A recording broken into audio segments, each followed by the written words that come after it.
To the Christian Church, a part of our mission that we have stated across denominations is outreach to young adults, partnerships with young adults, engaging with young adults. We as the Office of Public Witness find it vital to empower young people to take that crucial step to advocate on the issues that are important to them and the policies that we have passed within the PCUSA. Each summer, we have an exciting opportunity to welcome students and young adults to work alongside us through our fellowship program. This program is essential to the life of the church, to the work of the Office of Public Witness and the Presbyterian Ministry at the United Nations. I always find the retreat one of my favorite activities of the year. And the young people that come in are always so amazing. Their dedication, their sense of justice, their willingness to speak up, their sense of community and support of each other, their willingness to learn, and their willingness to be in community with us and genuine community with us is just a wonderful experience. I found out about this summer fellowship opportunity through the 2023 Young Adult Advocacy Conference. I found out about this fellowship earlier this year in January at the Montreat College Conference. I met the Reverend Jimmy Hawkins at an event with my campus ministry on reparations. I was led to apply really just out of sheer curiosity. I went ahead and applied last summer actually, and then I enjoyed it so much that this year I decided to come back and do it again, and this time I am a team leader as one of the fellows. I had no idea that the Presbyterian Church USA did this, so it was super exciting to hear about it. This fellowship matters to me because faith and social justice are two of my biggest passions in life. So the idea that I get to combine these two and work at the intersection of these two passions is such a dream come true. As someone who might be interested in a career in public policy, I'm really glad to have this opportunity to explore what that means in a faith-centered setting. I actually had never heard about the Office of Public Witness until just a few years ago. And when I learned about it, I was immediately excited to see this different dimension of the church. It's really important to me to see church communities advocating for the people who need help in this world because they are plentiful, and that is the ministry that Jesus called us to.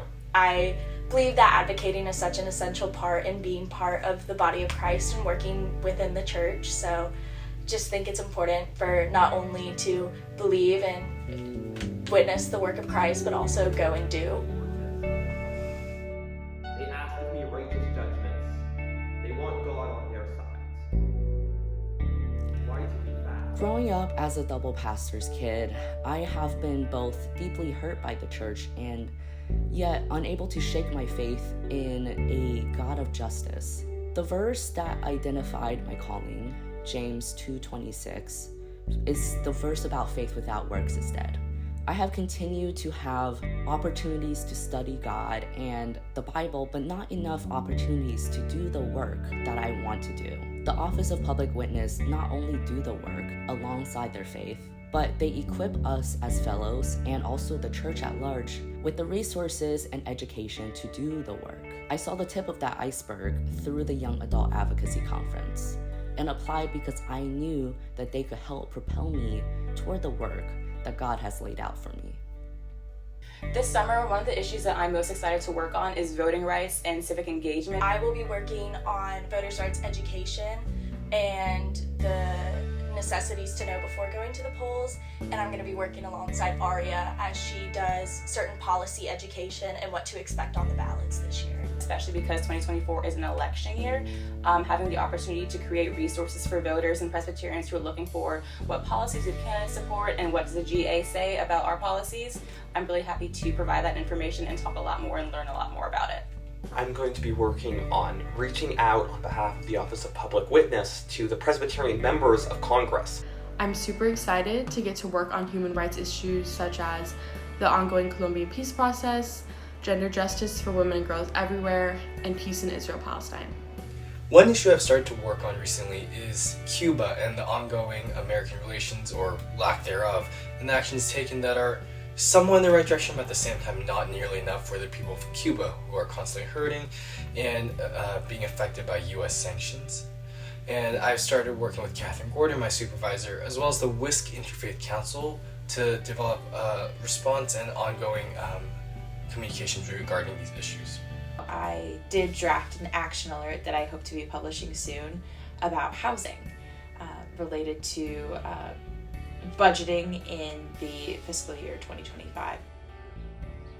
During this retreat, I'm excited to network and meet all of the other fellows here, as well as all of the staff members in the Office of Public Witness.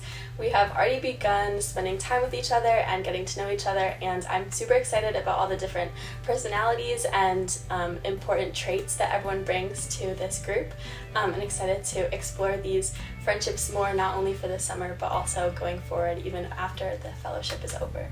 A passion that I am bringing to the Office of Public Witness is creativity, and the skill that I bring alongside that is film production.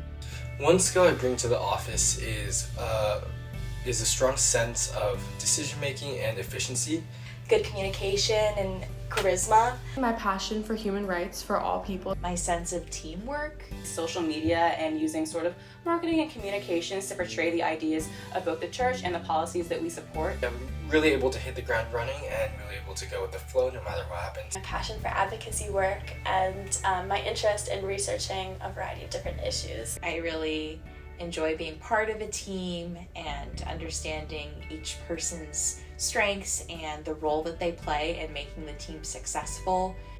I think the number one thing I would tell the fellows is to trust themselves. In this work, it's really important, and I think we'll continue to be able to do this good work if you work together in collaboration, and to encourage one another and to share with one another and to pursue your passions and find interests that really excite you, that you want to work on. I encourage our fellows to remember the mentors that have been a part of your journey. Ask for help. People really do want to help, and so making those connections and sharing your thoughts and asking for help in areas where maybe you don't know as much or how to navigate, I think will be a good thing to remember. Your family that has supported you, your friends, and those that you call family.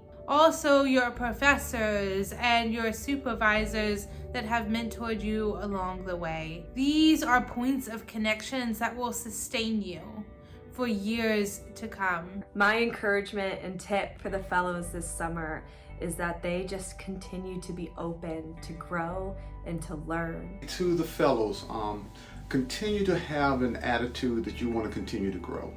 Every little effort counts. We think this opportunity is just a fantastic way to jump into the work, to know that advocacy is possible and that your voice matters. Their young voices for justice and peace are so important. And we want to hear their voices and we care about their voices. And the Presbyterian Church is focused around justice and making sure that this world is a better place for all people. Similarly, remember your faith. Remember the God that loves you and graciously embraces you. Remember to return to God when times are exciting and worth celebrating. You have so many different adventures that are awaiting you, so many different opportunities to engage with other people of like mind, and also to have encounters with those with whom you disagree, to continue to want God's Spirit to move in your life, to offer you guidance, but most of all to offer you hope. So don't rely solely on yourself. Remember the God that created and sustains and graciously loves you today and always.